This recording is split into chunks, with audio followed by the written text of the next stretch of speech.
Doctor Baba Saheb Ambedkar open university.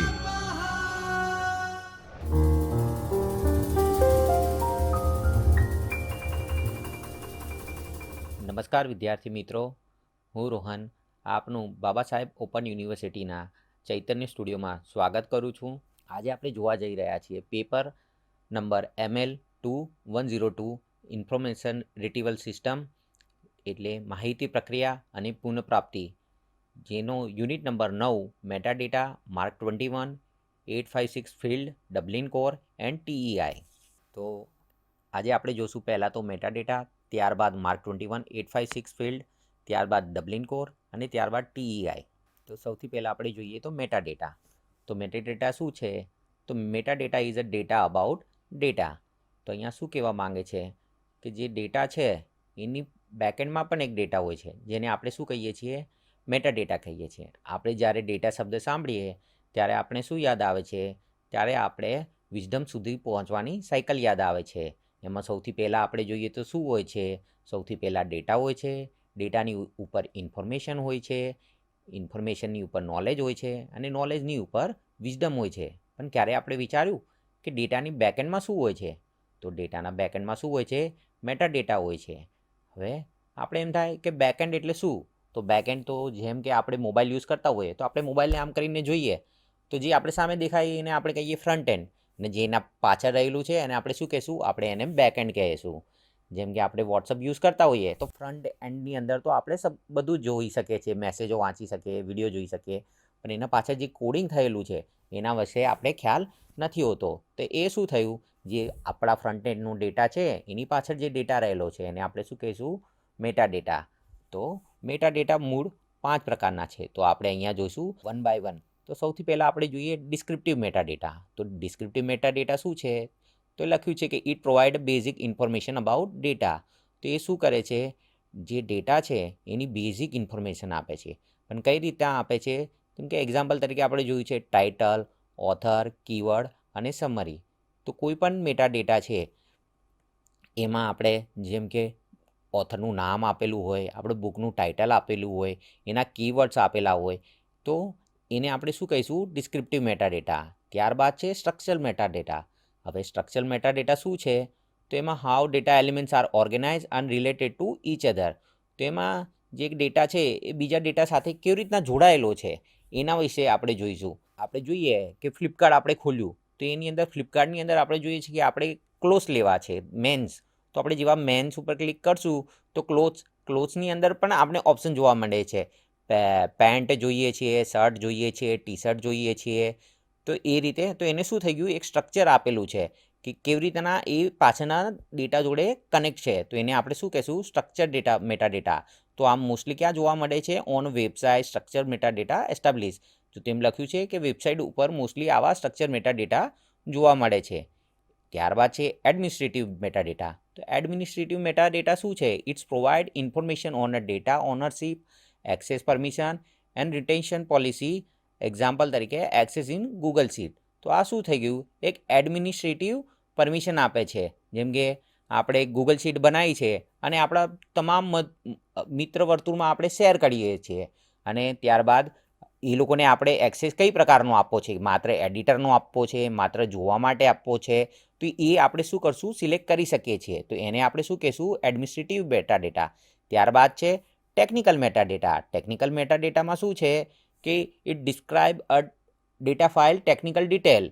તો એમાં શું કહેવા માંગે છે કે જે ફાઇલ છે એની બધી જે ટેકનિકલ ડિટેલ છે એને આપણે આ મેટાડેટાની અંદર સંગ્રહીશું। જેમ કે ફાઇલની કેટલી સાઇઝ છે, એનું કયું ફોર્મેટ છે, એનું કેટલું રિઝોલ્યુશન છે। આપણે જોઈએ છીએ કે આપણે કોઈ ફ્રેન્ડ હોય એને આપણે કહીએ કે ભાઈ ઇમેજ મને તું વોટ્સઅપમાં મોકલજે, તો પછી ઘણી વખત આપણે એમ કહે છે કે ઇમેજની ક્વોલિટી ખરાબ થઈ જશે, તો તું ઇમેજ ફોર્મેટ નહીં પરંતુ ડોક્યુમેન્ટ ફોર્મેટમાં મોકલ। તો એને આપણે શું કહીશું? Technical metadata. જેમાં આપણે ફાઇલ સાઇઝની પણ વાત કરીએ છીએ કે ઇમેજમાં મોકલવાથી ફાઇલ સાઇઝ કમ્પ્રાઇઝ થઈ જાય છે, અને ફોર્મેટની પણ વાત કરીએ છીએ કે ના ભાઈ તું મને PDF ફોર્મેટમાં મોકલ। ત્યારબાદ છે પ્રિઝર્વેશન મેટાડેટા। પ્રિઝર્વેશન મેટાડેટા શું છે? તેના નામ ઉપરથી જ ખબર પડે કે પ્રિઝર્વ કરવાની વાત કરે છે, એટલે જાળવવાની વાત કરે છે। તો એ શું છે કે help it help ensure the long term usability and accessibility of data.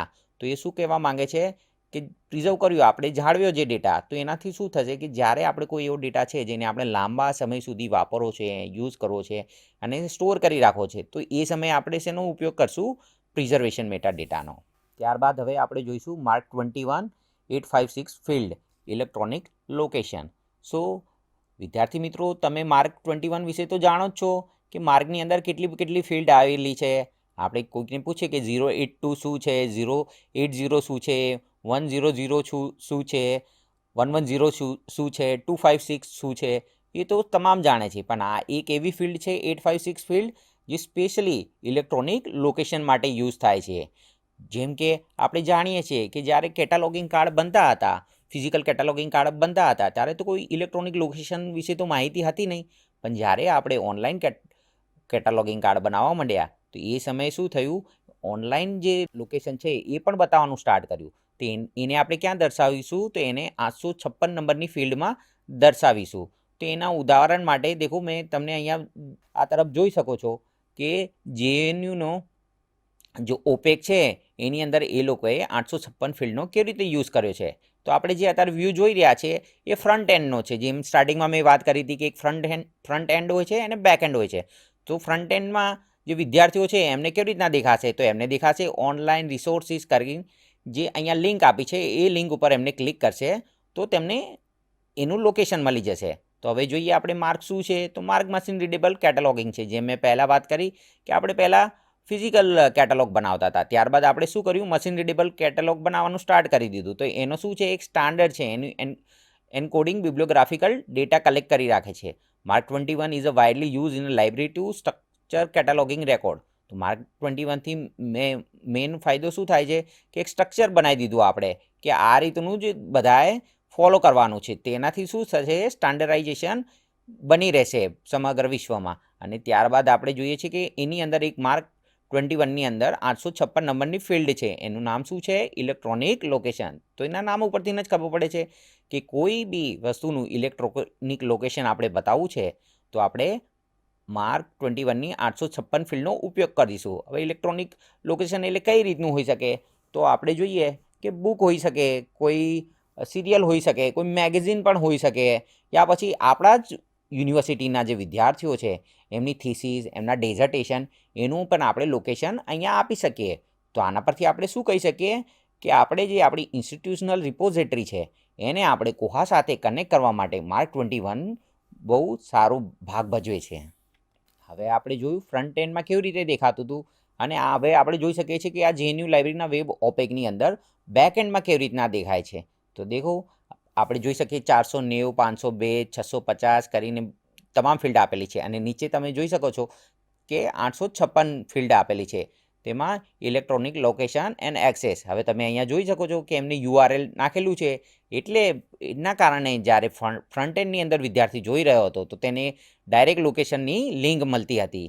તો હવે આપણે જોઈએ કે એનો પર્પઝ શું છે. તો purpose is provide electronic location and access two resources. જેમ પહેલાં જ આપણે વાત કરી કે એના નામ ઉપરથી જ આપણે ખબર પડે છે કે એનું ઇલેક્ટ્રોનિક લોકેશન કઈ જગ્યાએ છે એ પ્રોવાઈડ કરવા માટે આપણે આપે છે, જેથી આપણા જે યુઝર છે એ વધુથી વધુ એનો એક્સેસ કરી શકે. Common in online cataloguing to link e book, digital article ETC. તો પહેલાં જે મેં વાત કરી આનો ઉપયોગ આપણે શું લેવા કરશું? જે ઈ બુક છે, ડિજિટલ આર્ટિકલ છે, ઈ મેગેઝિન છે, સિરિયલ છે, અને યા ફિર આપણા ખુદના ETDના જે પણ ડેઝર્ટેશન થીસીસ છે એને દર્શાવવા માટે આપણે કરીશું. હવે એમાં આપણે મેઇન સબફિલ્ડ કઈ છે? તો આપણે જોઈ શકીએ છીએ કે JNU 856 યુઝ કરેલું છે. તો એની સબફિલ્ડ એને કઈ યુઝ કરી હશે? તો લિંક ઉપરથી જ આપણે ખબર પડી જાય કે $U કરીને જે યુનિફોર્મ રિસોર્સ લોકેટર છે URL, એનો એ લોકોએ યુઝ કરેલો છે. અને ત્યાર પછી એક બીજી સબફિલ્ડ છે $Z. તો $Z શું છે? એ public note about the access. તો કઈ રીતનો એક્સેસ છે એ આપણે જણાવવું હોય તો એને આપણે શેમાં લખીશું? $Z ની અંદર. તો હવે આપણે જોઈશું ડબલિન કોર. તો નામ સાંભળીને જ પહેલાં આપણે સવાલ થાય કે ડબલિન કોર શું છે? તો પહેલાં જ લખ્યું છે વોટ. શું છે ડબલિન કોર? તો Dublin Core international standard for metadata set of 15 metadata element for describing digital resources. તો એ શું છે, એક ઇન્ટરનેશનલ સ્ટાન્ડર્ડ છે. કોના માટે? મેટાડેટા માટે છે. તો એમાં કેટલા મેટાડેટા છે? ટોટલ 15 મેટાડેટા એલિમેન્ટનો યુઝ કરેલો છે, જેનાથી આપણે ડિજિટલ રિસોર્સિસ વિશે માહિતી મળી શકે. અને બીજું હું તમને જણાવવા માંગુ છું કે શરૂઆતમાં તો એમાં માત્ર 15 મેટાડેટા હતા, પણ હાલમાં આપણે મેટાડેટા વધી ગયા છે, જેને આપણે આગળ જોઈશું. ત્યારબાદ આપણે થાય તો આ ડબલિન કોર આપ્યું કોને? તો ત્યારબાદ લખ્યું છે વુ. કોને આપ્યું? તો developing by the Dublin Core metadata initiative, DCMI. તો DCMI મેટાડેટા ડબલિન કોર આપેલું છે. વેર? તો આનો યુઝ શું છે? ક્યાં ઉપયોગ થાય આનો? તો એનો યુઝ છે in repository, digital library and content management system. તો આના પરથી ખ્યાલ આવે, આમાં એક વર્ડ લખેલો છે ડિજિટલ રિપોઝિટરી. મતલબ આપણે જે રિપોઝિટરી છે આપણી લાઇબ્રેરીની, ડી સ્પેસ આપણે યુઝ કરીએ છીએ, તો એના પરથી આપણે ખ્યાલ આવી જાય કે ડબલિન કોડનો યુઝ ડી સ્પેસની અંદર થતો હશે. ત્યારબાદ છે જોઈએ આપણે ડબલિન કોર વિશે. તો એ શું છે? Initiative for the digital library catalogue for web. તો એના પરથી શું કહી શકાય કે જે ડિજિટલ લાઇબ્રેરી બની ગઈ અને એના પર આપણે કેટાલોગ બનાવવા માંડ્યા. તો વેબના કેટાલોગ માટે આપણે એક નવો સ્ટાન્ડર્ડાઇઝેશન બનાવ્યું છે. કેમ? કારણ કે હવે આપણે જોઈએ છીએ કે ફાઇલ સાઇઝ લખવાની હોય છે, એના લિંક આપવાની હોય છે, એનું ટાઈપ લખવાનું હોય છે, ઘણી બધી એવી વસ્તુ છે જે ડિજિટલ ફોર્મેટમાં થઈ ગઈ છે. તો એ તમામ ડિજિટલ ફોર્મેટને દર્શાવવા માટે આપણે ડબલિન કોડનો ઉપયોગ કરશું. Facilitate search. તો find resources easily using standardize label. તો જેમ મેં તમને કીધું, આપણે શું કર્યું? ડબલિન કોડને એક સ્ટાન્ડર્ડાઇઝ લેવલ બનાવી દીધું છે, જેનાથી શું થશે કે કોઈ બી રિસોર્સ છે તેને ઓનલાઈન શોધવું આસાન બની જશે. ત્યારબાદ છે પ્રમોટ શેરિંગ. તો એમાં છે metadata is compatible across the system. તો આનાથી શું થશે કે જો આપણે આ મેટાડેટાનો યુઝ કરેલો હશે તો આપણે એને કોઈ પણ સિસ્ટમમાં શેર કરવું છે, એ એકદમ કેવું બની જશે? આસાન બની જશે. જેમ કે મેક છે કોઈની જોડે, કોઈકની જોડે વિન્ડોઝ છે, કોઈની જોડે લિનક્સ છે, તો એમાં આપણે ડેટા શેરિંગ કરવો એકદમ આસાન બની જશે. ત્યારબાદ છે સપોર્ટ્સ લર્નિંગ. સપોર્ટ્સ લર્નિંગની અંદર છે enhance understanding of information organisation. તો એનાથી શું થશે? ઇન્ફોર્મેશન કઈ રીતના ઓર્ગેનાઇઝ થઈ છે એનું અન્ડરસ્ટેન્ડિંગ ઇઝીલી થઈ જશે.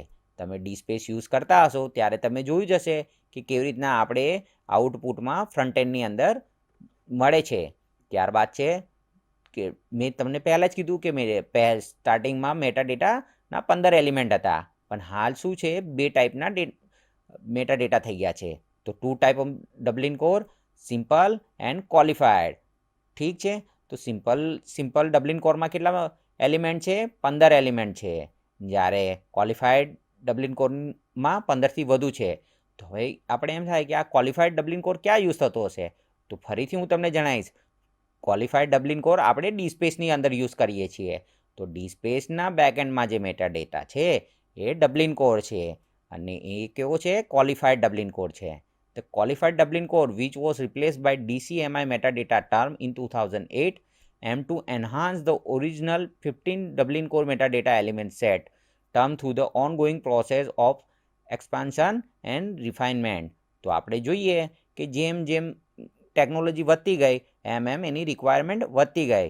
તો રિક્વાયરમેન્ટના પ્રમાણે મેટાડેટાના એલિમેન્ટને વધારવામાં આવ્યા છે. માત્ર શરૂઆતમાં 15 ડબલિંગ કોડના મેટાડેટા હતા, જે હાલ વધી ગયા છે. જેમ જેમ એની રિક્વાયરમેન્ટ વધી રહી છે તેમ તેમ બદલાતા રહે છે. હવે મેં તમને અહીંયા એક એક્ઝામ્પલ બતાવવા માટે મેં તમને આ આપ્યું છે. તો તમે તમારું સ્ક્રીન બંધ કરીને સ્ક્રીનશોટ લઈ શકો છો, અને આગળ હું તમને શીખવાડીશ કે આપણે આનો મેટાડેટા કેવી રીતના ક્રિએટ કરવાનો છે. તો અહીંયા આપણે જોઈ લઈએ કે લખ્યું છે ટાઇટલ. તો ટાઇટલની અંદર શું આવશે? Name of resource. જેમ આપણે બુકની અંદર બુકનું ટાઇટલ લખીએ છીએ એ રીતે અહીંયા આપણે રિસોર્સનું ટાઇટલ લખીશું. ત્યારબાદ છે ક્રિએટર. તો હુ ક્રિએટેડ ઇટ, કોને એને ક્રિએટ કર્યું છે. ત્યારબાદ સબ્જેક્ટ છે. તો સબ્જેક્ટની અંદર આપણે એનો ટોપિક લખીશું, એના કીવર્ડ લખીશું. ત્યારબાદ ડિસ્ક્રિપ્શન છે. ડિસ્ક્રિપ્શનની અંદર આપણે સમરી ઓફ કોન્ટેન્ટ લખીશું. ત્યારબાદ પબ્લિશર છે. પબ્લિશરની અંદર આપણે entity of making resource available, કોણ એ રિસોર્સને અવેલેબલ કરાવે છે એના વિશે માહિતી લખીશું. કન્ટ્રીબ્યુટરની અંદર આપણે શું લખીશું? અગર કોઈ બીજા લોકો પણ ઇન્વોલ્વ છે તો એનું ઇન્વોલ્વમેન્ટ કન્ટ્રીબ્યુટરમાં લખીશું. ત્યારબાદ છે ડેટની અંદર આપણે કઈ ડેટે તેનું ક્રિએશન થયેલું છે તે લખીશું. ટાઈપની અંદર આપણે શું લખીશું, એ કેવા ટાઈપનું છે, જેમ કે એ ઇમેજ છે, ટેક્સ્ટ છે, વિડીયો છે, MP3 છે, આ માહિતી આપણે ક્યાં લખીશું, એના ટાઈપની અંદર લખીશું. ત્યારબાદ છે ફોર્મેટની અંદર આપણે શું લખીશું કે કયા ફોર્મેટની અંદર છે, એ PDF ફોર્મેટની અંદર છે, એ HTML ફોર્મેટની અંદર છે, વગેરે માહિતી આપણે અહીંયા લખીશું. ત્યારબાદ છે આઈડેન્ટિફાયરમાં આપણે શું લખીશું, એનું URI લખીશું અને એનો DOI લખીશું, જેમ આપણે પહેલાં જોયું એ રીતે. સોર્સની અંદર એનો ઓરિજિનલ વર્ક લખીશું. લેંગ્વેજ કઈ લેંગ્વેજની અંદર છે, ઇંગ્લિશની અંદર છે, હિન્દીની અંદર છે, ગુજરાતીની અંદર છે. રિલેશનની અંદર આપણે શું લખીશું, link to the other resources, બીજા રિસોર્સિસ જોડે કેવી રીતના કનેક્ટેડ છે, તો એની માહિતી અહીંયા આપીશું. કવરેજની અંદર આપણે શું લખીશું, સ્પાર્શિયલ એન્ડ ટેમ્પોરિયલ ઇન્ફોર્મેશન લખીશું. રાઇટ્સની અંદર આપણે શું લખીશું, યુઝેજ રાઇટ્સ લખીશું. આપણે ખબર જ છે કેટલા પ્રકારના રાઇટ્સ હોય છે. હવે મેં તમને કીધું હતું એ રીતનું આ એનું એક્ઝામ્પલ છે. આનો પણ તમારે સ્ક્રીનશોટ લેવો હોય તો લઈ લો, અને આને કેવી રીતના ક્રિએટ કરવાનું છે હું તમને સમજાવું છું. તો ગૂગલમાં તમે જ્યારે સર્ચ કરશો ડબલિન કોડ જનરેટર, તો ફર્સ્ટ તમને આ એક વેબસાઇટ મળી જશે. તો તમે અહીંયા જોઈ શકો છો, જે રીતે મેં એક્ઝામ્પલમાં તમને title, creator, subject, description, source, language, relation, coverage, rights માહિતી આપેલી છે, એ રીતની ફિલ્ડો તમને અહીંયા જોવા મળી રહી છે. તો જે આપણે પહેલાં લખ્યું હતું એ બધી માહિતી આપણે શું કરશું, અહીંયા મૂકીશું. અને મૂક્યા બાદ આપણે નીચે જોશું જનરેટ મેટા ડેટા કરીને એક ઓપ્શન છે આઉટપુટ ઓપ્શનની અંદર, એની અંદર ક્લિક કરીશું. અને એની પહેલાં એક વસ્તુને ખાસ ધ્યાન રાખશું કે ડિસ્પ્લે આઉટપુટ એઝ XML આપણે રાખીશું અને એને જનરેટ કરીશું. ઓકે, તો હવે એનું આઉટપુટ આપણે કેવું મળે છે એ જોઈએ. તો આ એનો શું છે, આ એનો આન્સર છે. તો તમે લોકો આને પણ વેરીફાઈ કરી શકો છો. તમે જે મેટા ડેટા ક્રિએટ કર્યો અને મારા જે આન્સરમાં છે શું એ મેટા ડેટા સિમિલર આવે છે.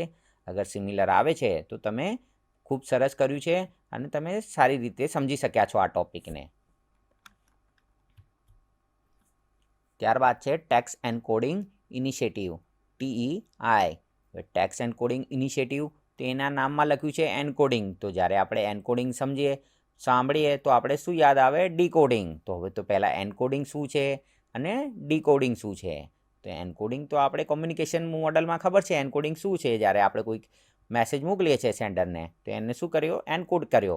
અને જે સેન્ડર રિસીવ કરે છે અને શું સમજો, એને કઈ રીતે ડીકોડ કર્યું, એને આપણે સિમ્પલ ભાષામાં શું કહીએ છીએ, ડીકોડિંગ કહીએ છીએ. તો અહીંયા જ કંઈ એ રીતનું છે કે આપણે જે ટેક્સ્ટ છે એનું એન્કોડિંગ કરવાનો ઇનિશિયેટિવ છે.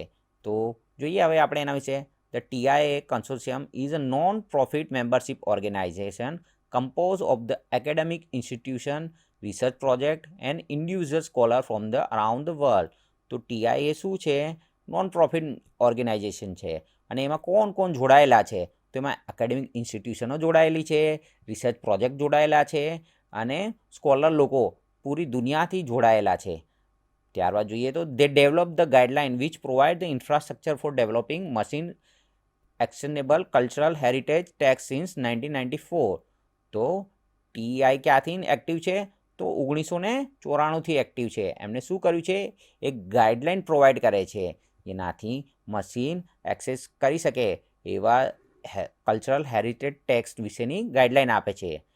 ત્યારબાદ છે TEI guideline have been widely use by library, museum, publisher, individual scholar to present text for online research, teaching and preservation. તો જે TIની જે ગાઈડલાઇન છે એ કોણ ફોલો કરે છે, તો મેઇન છે લાઇબ્રેરી યુઝ કરે છે, મ્યુઝિયમ યુઝ કરે છે, મોટા મોટા પબ્લિશર યુઝ કરે છે અને ઇન્ડિવિજ્યુઅલ સ્કોલર પણ તેનો યુઝ કરે છે. ત્યારબાદ છે standard for representing text in digital form using the XML. તો આપણે જોયું આની પહેલાં પણ જ્યારે આપણે ડબલિન કોડનો મેટા ડેટા ક્રિએટ કરતા હતા ત્યારે મેં તમને શું કીધું હતું કે આપણે શું કરશું, XML ફોર્મેટ રાખશું અને ત્યારબાદ ક્રિએટ કરશું. તો standard for representing text in a digital form using the XML. તો આમાં પણ TEIમાં પણ આપણે XMLનો યુઝ કરશું, કારણ કે XML છે એ ડેટા પ્રિઝર્વેશન માટે બહુ મદદગાર છે. ત્યારબાદ છે consist of the element like a tax, body, div, p, note and more. તો આ એલિમેન્ટ તમને ખબર હોય તો ટેક્સ એલિમેન્ટનો આપણે ટેક્સ માટે યુઝ કરીએ છીએ, બોડી માટે બોડી, ડિવિઝન માટે DEV, પેરેગ્રાફ માટે P અને નોટ લખવા માટે નોટ, અને આવા ઘણા બધા છે જે આપણે આગળ જોઈશું. ત્યારબાદ છે TI બેઝિક સ્ટ્રક્ચર. તો એનું બેઝિક સ્ટ્રક્ચર શું છે, તો એની શરૂઆત કઈ રીતના થશે આપણે જોઈએ. TI બ્રેકેટમાં TI રૂટ એલિમેન્ટ લખેલું છે, તો આ એનું બેઝિક સ્ટ્રક્ચર છે, જેની શરૂઆત આ રીતે થશે. ત્યારબાદ આપણે શું કરીશું, એનું એક હેડર આપીશું. તો એને તો બ્રેકેટની અંદર TI હેડર લખેલું છે, જેમાં શું છે, મેટાડેટા અબાઉટ ડોક્યુમેન્ટ છે. ત્યારબાદ આપણે એનું શું કર્યું છે, ફાઇલનું ડિસ્ક્રિપ્શન લખેલું છે. પછી છે ટાઇટલ સ્ટેટમેન્ટ આપેલું છે, પબ્લિકેશનનું સ્ટેટમેન્ટ આપેલું છે. ત્યારબાદ છે ટેક્સ્ટ છે, જે ડોક્યુમેન્ટ કન્ટેન્ટ શું છે એની માહિતી આપી છે. ત્યારબાદ છે બોડી છે, જેની અંદર આપણે મેઇન ટેક્સ્ટ લખીશું. અને ત્યારબાદ ડિવિઝન છે, લાઈક ચેપ્ટર DEIV મેં પહેલાં તમને જણાવ્યું. અને P શેના માટે છે, પેરાગ્રાફ માટે છે. ત્યારબાદ આપણે જોઈશું XMLનું સ્નિપસેટ કેવી રીતના હોય છે. મેં તમને કીધું હતું, એક એક્ઝામ્પલ પહેલાં તમે જોયું હતું એ રીતનું આપણે અહીંયા જોઈ શકીએ છીએ કે TI પહેલાં મેં તમને જણાવ્યું શરૂઆતમાં તો આપણે TI લેવું પડશે. ત્યારબાદ TIનું હેડર લીધું છે, ત્યારબાદ ફાઇલનું ડિસ્ક્રિપ્શન લીધું છે અને ટાઇટલનું સ્ટેટમેન્ટ લીધું છે. એની અંદર આપણે ટાઇટલ નાખ્યું છે. હવે ટાઇટલ શું છે, AI એન્ડ મેટાડેટા. તો દેખો AI અને મેટાડેટા. હવે અહીંયા આપણે શું કર્યું છે, જે વસ્તુ પહેલાં લીધી હતી એ બધા બ્રેકેટ બંધ કરી દીધા છે. ટાઇટલનું બ્રેકેટ બંધ કરી દીધું, ટાઇટલ સ્ટેટમેન્ટનું બ્રેકેટ બંધ કરી દીધું. ત્યારબાદ આપણે જોઈએ છીએ શું લખ્યું છે, પબ્લિકેશનનું સ્ટેટમેન્ટ આપ્યું છે, પબ્લિશર આપ્યા છે, અને પબ્લિશર છે LIS ડિપાર્ટમેન્ટ. તો ફરીથી આપણે શું કર્યું છે, એના બધા બ્રેકેટને બંધ કરી દીધા છે. પબ્લિશરનું બ્રેકેટ બંધ કરી દીધું, પબ્લિકેશન સ્ટેટમેન્ટનું બ્રેકેટ બંધ કરી દીધું. હવે આપણે જોઈએ, આપણે પહેલાં ફાઇલ ડિસ્ક્રિપ્શન લીધું હતું, તો આ ડિસ્ક્રિપ્શન હવે અહીંયા ખતમ થઈ ગયું. તો આપણે શું કરશું, ડિસ્ક્રિપ્શનના બ્રેકેટને પણ બંધ કરી દઈશું. પછી TIનું હેડર પણ અહીંયા ખતમ થઈ ગયું. તો હવે આપણે શું કરશું, TIના હેડરના બંધ કરી દઈશું. ત્યારબાદ આપણે જોઈએ છીએ ટેક્સ ઇન્ફોર્મેશન લખી છે. તો ટેક્સ ઇન્ફોર્મેશન મેઇન બોડીની અંદર લખવા જઈ રહ્યા છે. તો ટેક્સને ઓપન કરશું અને બોડીને ઓપન કરશું. એની અંદર ડિવિઝન કરશું, એટલે DIV લખ્યું છે. અને ત્યારબાદ એને એક પેરેગ્રાફમાં લખીશું. તો પેરેગ્રાફમાં આપણે લખ્યું છે, this is a paragraph about the metadata standard. હવે આપણે શું કરશું, પેરેગ્રાફ ખતમ થઈ ગયો. તો ફરીથી પેરેગ્રાફ ખતમ થઈ ગયો, તો પેરેગ્રાફના બ્રેકેટને બંધ કરીશું. ત્યારબાદ ડિવિઝનના બ્રેકેટને બંધ કરશું. ત્યારબાદ બોડીના બ્રેકેટને બંધ કરશું. ત્યારબાદ ટેક્સના બ્રેકેટને બંધ કરશું. હવે શું થયું, જે સ્ટાર્ટિંગમાં આપણે TIનું બ્રેકેટ જે સ્ટાર્ટ કર્યું હતું એને હવે આપણે શું કરવું પડશે, ક્લોઝ કરવું પડશે. તો આપણો ડેટા સેવ થઈ જશે. એટલે આપણે અહીંયા શું કરશું, TIના બ્રેકેટને બંધ કરીશું અને હવે ડેટાને આપણે સેવ કરીશું. તો આ રીતનો TIના સેમ્પલ ડેટા આપણે દેખાતો હોય છે. ત્યારબાદ તો હવે આપણે તો પ્રશ્ન થાય કે આ તો આટલું બધું કોડિંગ હતું, તો આપણે શું લેવા આને લાઇબ્રેરી સાયન્સમાં યુઝ કરીએ. તો એ why use the TI in library science. તો enable detail and consistent text markup. તો આનાથી શું થશે, જે આપણે પહેલાં જ કીધું XMLમાં લઈ લીધું આપણે, એટલે આને શું થશે, દરેક જગ્યાએ કન્સિસ્ટન્ટ થશે. કારણ કે આને તો એક સ્ટાન્ડર્ડ બનાવી દીધું છે, આની તો ગાઈડલાઇન છે, તો ગાઈડલાઇન પ્રમાણે જ કામ કરવાનું છે. તો એ શું થઈ જશે, કન્સિસ્ટન્ટ થઈ જશે ટેક્સ્ટ માર્કઅપમાં. ત્યારબાદ છે support digital preservation and accessibility. તો આપણે પહેલાં જ કીધું XMLનો મોસ્ટલી યુઝ આપણે ક્યારે કરીએ છીએ, ડિજિટલ પ્રિઝર્વેશનમાં. તો એનું ડિજિટલ પ્રિઝર્વેશન થઈ જશે અને એની એક્સેસિબિલિટી વધી જશે. ત્યારબાદ છે enhance full text search and notation and analysis. તો આનાથી શું થશે, ફૂલ ટેક્સ્ટ સર્ચ વધી જશે, નોટેશન અને એનું એનાલિસિસ કરવું આસાન થઈ જશે. ત્યારબાદ છે interoperability among the digital library and archive. તો દરેક લાઇબ્રેરી અને આર્કાઇવની અંદર એની લેનદેન કરવી પણ આસાન થઈ જશે. કારણ કે આપણે એક જ ગાઈડલાઇન ફોલો કરી છે, તો એને સમજવું પણ આસાન થઈ જશે. તો વિદ્યાર્થી મિત્રો, અત્યાર સુધી આપણે જે ભણી ગયા, તો એમાં તમને કેટલો ખ્યાલ આવ્યો, એના માટે આપણે એક નાની એવી ક્વિઝ રાખી છે MCQની. તો સૌથી પહેલાં તો વોટ ડઝ મેટાડેટા ડિસ્ક્રાઇબ. તો મેટાડેટા શું ડિસ્ક્રાઇબ કરે છે એ આપણે જોઈએ. તો ઓપ્શન આપેલા છે અહીંયા, only the file size, data about data, software use, the publisher only. તો આપણે જોઈએ મેટાડેટા શબ્દ સાંભળીએ તો આપણે ખબર પડી જોઈએ શું મેટાડેટાની અંદર ફાઇલ સાઇઝની વાત કરવામાં આવી હતી. હા, તો વાત તો થઈ હતી. ડેટા અબાઉટ ડેટાની વાત થઈ હતી. હા, થઈ હતી. સોફ્ટવેરના કોઈ યુઝની વાત કરવામાં આવી હતી, એવી તો કોઈ વાત થઈ નથી. અને પબ્લિશર ઓનલી, તો પબ્લિશરની કોઈ વાત કરવામાં આવી હતી, માત્ર પબ્લિશરની, તો એવું નથી. તો હવે ઓપ્શન આપણા જોડે બે વધ્યા છે, only the file size and data about data. તો ફરી આપણે પ્રશ્ન વાંચીએ, what does the metadata describe. તો મેટાડેટા શું ડિસ્ક્રાઇબ કરે છે? માત્ર ફાઇલ સાઇઝને ડિસ્ક્રાઇબ કરે છે? ના, ફાઇલ સાઇઝ તો કરે છે, પણ માત્ર ફાઇલ સાઇઝ નથી. એ શું છે? Data about data. તો ઓપ્શન બી જે આપણો છે, ડેટા અબાઉટ ડેટા, એ અહીંયા સાચો થશે. કારણ કે ડેટાની અંદર આપણે જોયું એમાં ફાઇલ સાઇઝે આવી જશે, ફાઇલનો ટાઈપે આવી જશે, કઈ ડેટે પબ્લિશ થયું છે તે પણ આવી જશે, લેંગ્વેજ પણ આવી જશે. માટે B option, data about data. ત્યારબાદ ક્વેશ્ચન છે how many elements are in Dublin Core. તો ડબલિન કોરની અંદર કેટલા એલિમેન્ટ્સ છે? તો મેં તમને જણાવ્યું હતું ડબલિન કોર કેટલા ટાઈપના છે? મુખ્ય 2 ટાઈપના છે. તો સિમ્પલ ડબલિન કોર છે એની અંદર કેટલા એલિમેન્ટ છે? જો 10 છે? ના. 12 છે? ના. 15 છે? હા. સિમ્પલ ડબલિન કોડની અંદર 15 એલિમેન્ટ છે, તો આપણો સાચો આન્સર થશે સી 15. ત્યારબાદ છે which mark 21 field use for electronic location. તો ઇલેક્ટ્રોનિક લોકેશન માટે આપણે કઈ ફિલ્ડનો ઉપયોગ કરીશું? એ અહીંયા જોઈએ 100 કરીશું? ના, એ તો આપણે ઓથર માટે કરીએ છીએ. 245 કરશું? ના, એ તો આપણે ટાઇટલ સ્ટેટમેન્ટ માટે કરીએ છીએ. 856 કરીશું? હા, આપણે 856નો યુઝ કરીશું. જે મેં તમને JNU લાઇબ્રેરીના વેબ ઓપેકની અંદર બતાવ્યું હતું એ 856 છે, તો હા આપણે એનો યુઝ કરીશું. એમાં પણ આપણે $U જોયો હતો જેની અંદર આપણે લિંક રાખીએ છીએ. ત્યારબાદ છે TEI is a primary use for. તો TEIનો યુઝ શું લેવા થાય છે? તો મલ્ટીમીડિયા એન્કોડિંગ માટે થાય છે. હવે એવું તો આપણે યાદ આવે કે TEI ભણ્યા હતા ત્યારે કે એન્કોડિંગ તો આવ્યું હતું, તો ચલો આપણે એક ઓપ્શન રાખીએ, હા મલ્ટીમીડિયા એન્કોડિંગ માટે થતું હશે. ત્યારબાદ છે text encoding for scholarly work. હા, તો ટેક્સ્ટ એન્કોડિંગ માટે પણ થાય છે. ત્યારબાદ લખ્યું છે ડેટા કમ્પ્રેશન. કોઈ ડેટા કમ્પ્રેશન માટે તો આપણે TEIનો ઉપયોગ કરતા નથી, તો એ તો નહીં જ આવે. ત્યારબાદ છે નેટવર્ક પ્રોટોકોલ. તો TEIને તો કોઈ પ્રોટોકોલ છે જ નહીં, આપણે એવી તો કોઈ વાત જ નથી કરી કે TEI પ્રોટોકોલ છે. તો હવે આપણી પાસે કયા 2 ઓપ્શન રહ્યા? Multimedia encoding and text encoding for scholarly work. હવે આપણે જોયું TEIનો ઉપયોગ આપણે શું રહેવા કરતા હતા? ટેક્સ્ટના એન્કોડિંગ માટે કરતા હતા, તો માટે એનો આન્સર બી થશે. ત્યારબાદ છે નેક્સ્ટ ક્વેશ્ચન છે કે in Dublin Core which element is use to specific who is a creator to resource. તો હવે અહીંયા પૂછી રહ્યું છે કે ડબલિન કોરમાં એ કયો એલિમેન્ટ હતો જે સ્પેશિયલી ક્રિએટર માટે આપણે ડેડિકેટ કરેલો છે? તો એમાં આપેલા છે પબ્લિશર. તો હવે આપણે જોઈએ ક્રિએટરમાં શું પબ્લિશર ક્રિએટર હોઈ શકે?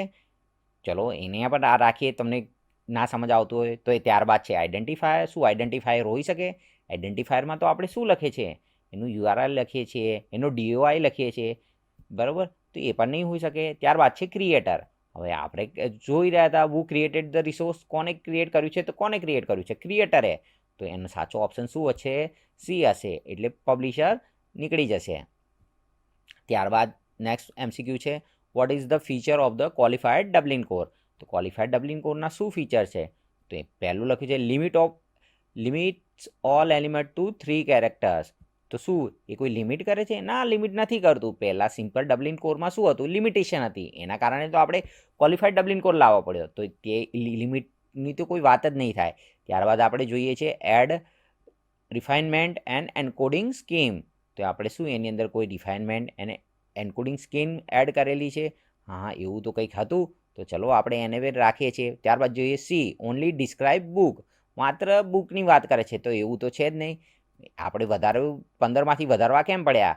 કે આપણે એની વધુ માહિતી આપી શકીએ. તો ઓનલી ડિસ્ક્રાઇબ બુક તો નહીં આવે. Does not allow metadata sharing. તો શું લખ્યું છે કે મેટા ડેટા શેરિંગ કરતું નથી. એ તો બિલકુલ ખોટી વાત છે. ડબલિન કોડનો યુઝ આપણે એના માટે જ કરીએ છીએ કે ઇઝીલી મેટા ડેટા શેર થાય. તો હવે આપણા માટે ઓપ્શન કયું વધ્યું? તો આપણા માટે માત્ર ઓપ્શન બી વધ્યું છે. એની અંદર શું લખેલું છે? Add refinement and encoding scheme. ને તો રિફાઇનમેન્ટ લાવવા માટે સિમ્પલ ડબલિન કોડના અંદર રિફાઇનમેન્ટ લાવવા માટે જ આપણે ક્વોલિફાઈડ ડબલિન કોડનો યુઝ કરશું. અને એ વખત પણ ભણાવતી વખતે મેં તમને જણાવ્યું હતું કે ક્વોલિફાઈડ ડબલિન કોડ ક્યાં યુઝ થાય છે? ડી સ્પેસની અંદર યુઝ થાય છે. તો આ તમારે ખાસ યાદ રાખવાનું છે કે આપણે ક્વોલિફાઈડ ડબલિન કોડનો યુઝ ક્યાં કરીએ છીએ. આ પ્રશ્ન વારંવાર પૂછાતો હોય છે.